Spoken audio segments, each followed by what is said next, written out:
What's up guys, in this video I will give you 5 tips on how you can shoot a travel video with your iPhone. I'm currently here in Hurghada, Egypt, here on vacation, and I thought it would be a great idea to give you guys some tips on how to shoot a travel video but still be able to enjoy the moment while traveling. The best part about filming with a smartphone is that you don't have to bring a lot of gear with you to create great looking videos. In fact, the less gear you bring with you, the more creative you will have to be when it comes to shooting your videos. For me, when I'm traveling, I like to keep it mobile and lightweight. When it comes to capturing moments, I want to be able to do that quickly and efficiently. With that in mind, here are 5 tips that will help you create better travel videos. Tip number 1 is to travel light. Sometimes we think we have to bring a lot of gear with us to create the shots we need. Try to be creative and only bring the necessary gear with you. Try to challenge yourself using the tools you have with you. If you don't have a drone, use a tripod, for example, or anything that can bring your camera high above ground to create that fake drone shot. Also, when traveling light, you're able to capture moments much quicker and makes the trip more enjoyable. Here are the tools I bring with me whenever I travel. Now, obviously, the iPhone 13 Pro Max is always with me, but what I additionally bring is a smartphone gimbal, which is the DJI OM4. And what I like about it is that it has a magnetic clamp that allows me to go handheld in a matter of seconds. I also find it convenient to use the DJI OM4 as a power bank, since shooting videos can drain the battery quickly, and because you're on the go, it is hard to find a place to charge your phone. Now, a lot of my shots are handheld, but there's certainly also moments where I prefer using a gimbal to add more movement into my shots. Now, the gimbal is also great for capturing hyperlapse, which I love to include in my travel videos, but also static shots where I just place my gimbal on an even surface to create a time-lapse video. Now, tip number 2 is to shoot handheld. Like I've mentioned, most shots made during my travel videos are shot handheld. The travel video of Istanbul, Turkey was shot 80% handheld. For me, shooting handheld is the quickest way to capture moments. To get the best handheld results, shooting in a high frame rate such as 60 frames per second to then slow it down in post, which helps smoothen out the shots. Additionally, I like to add image stabilization in post to get the best results possible. As you can see, you don't necessarily need a gimbal to create dynamic looking shots. If you need to create static shots such as a time lapse, instead of bringing a large tripod, use a gimbal or a GorillaPod, which is much smaller in size, portable, and versatile to use as you can wrap it around objects like a pole or tree. Tip number 3 is body posture. Whenever shooting handheld, you want to keep your arm close to your body and create a 2-point contact, as this will help smoothen out the shot. You also want to walk heel to toe to avoid up and down movements. This way you will make your shots look much more natural.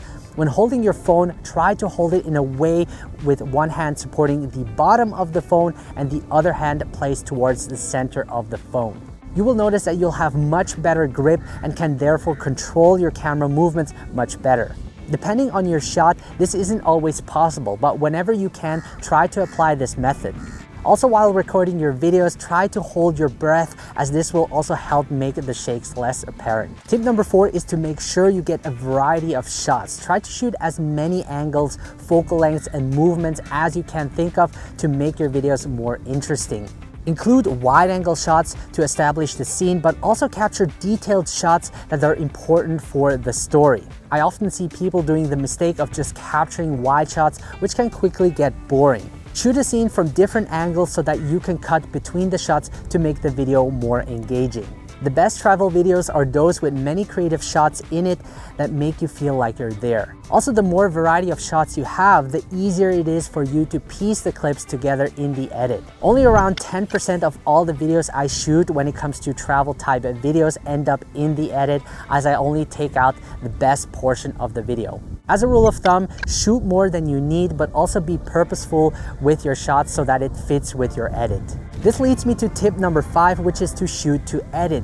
The tendency most beginner filmmakers have is to shoot everything they see without giving much thought. Before you start recording your video, think about why you're shooting it and how it fits the overall story that you will be telling when editing the video together. A good idea is to do some pre-planning to have a rough idea of how you want the video to look like. How do you want the people to feel when they see your video? And based on that vision you have in your mind, you can start shooting more purposefully.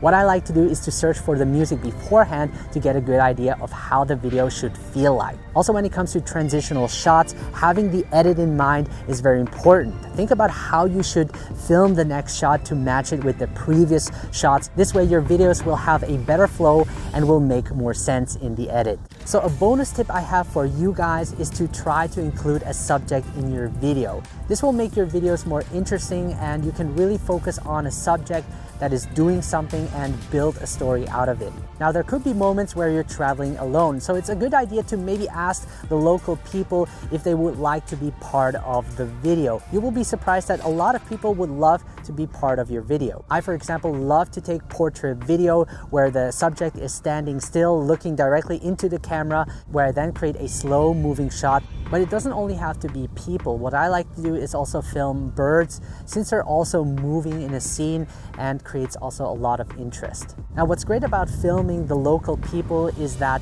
they're always doing something. And I usually like to capture those moments as well. So don't be shy, just go over to them and ask them if you could film them. This way you will create a whole lot of a better story. So make sure to keep these tips in mind the next time you create a travel video, as this will make your life a whole lot easier. Now, if you want to learn more, make sure to check out smartphonefilmmaking.com, which is my epic online course with over 40 plus valuable content and is growing day by day, where you will learn everything there is to filming high quality videos with your smartphone. So make sure to not miss out. The first 30 people to sign up will receive a 30% discount using the code SF30OFF. So if you want to up your game, make sure to take advantage of this offer and start create your masterpiece right there on your phone. If you have any questions, make sure to let me know. Thank you for watching, and I will see you in the next lesson.